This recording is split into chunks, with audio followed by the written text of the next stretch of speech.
Mesdames et messieurs, bonjour, c'est le bulletin d'information de Radio M. Dans le cadre d'un vaste mouvement dans le corps diplomatique et consulaire, le président de la République, Abdelmadjid Tebboune, a nommé Ahmed Boutache ambassadeur de l'Algérie aux États-Unis d'Amérique. Pour sa part, l'ex-premier ministre Abdelmadjid Jarrat a été nommé comme ambassadeur en Suède et Belkacem Zermati, l'ancien ministre de la Justice, est désormais l'ambassadeur de l'Algérie à Prague, en République tchèque. Slimane Chinin, également l'ex-président de l'Assemblée populaire nationale, a été nommé comme ambassadeur à Tripoli.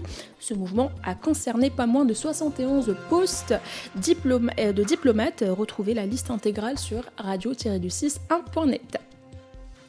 Le Premier ministre des Finances, Ayman Ben Abdelrahman, a mis fin aux fonctions du secrétaire général et directeur général des sports au ministère de la Jeunesse et des Sports sous ordre du chef de l'État, Abdelmadjid Tebboune, hier dimanche.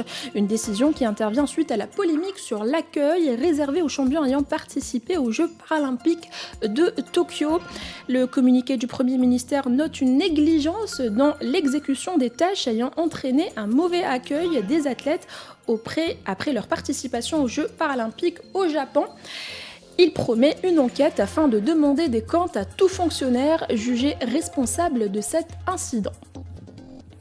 Le ministre de l'Intérieur et des collectivités locales, Kamel Beljoud, a opéré hier dimanche, après aval du président de la République Abdelmadjid Tebboune, un mouvement partiel dans le corps des chefs de daïra. Il a été mis fin aux fonctions de 9 chefs de daïra, outre la mutation de 73 autres et la promotion de 43 cadres au poste de chef de daïra, selon le communiqué du ministère. Retrouvez la liste intégrale des postes sur radio-du6.net.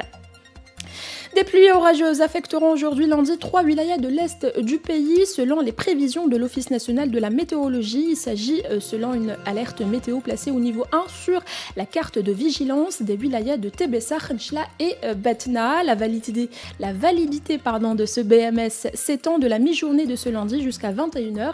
La quantité des pluies estimée pourrait dépasser 20 mm localement.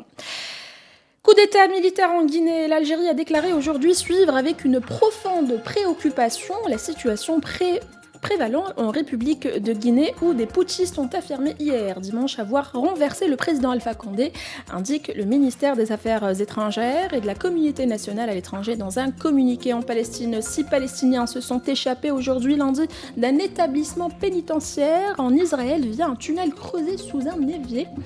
La police de l'entité sioniste a lancé une vaste chasse à l'homme. C'était l'essentiel de l'actualité de ce lundi. Retrouvez plus d'informations sur radio-m-du6.net.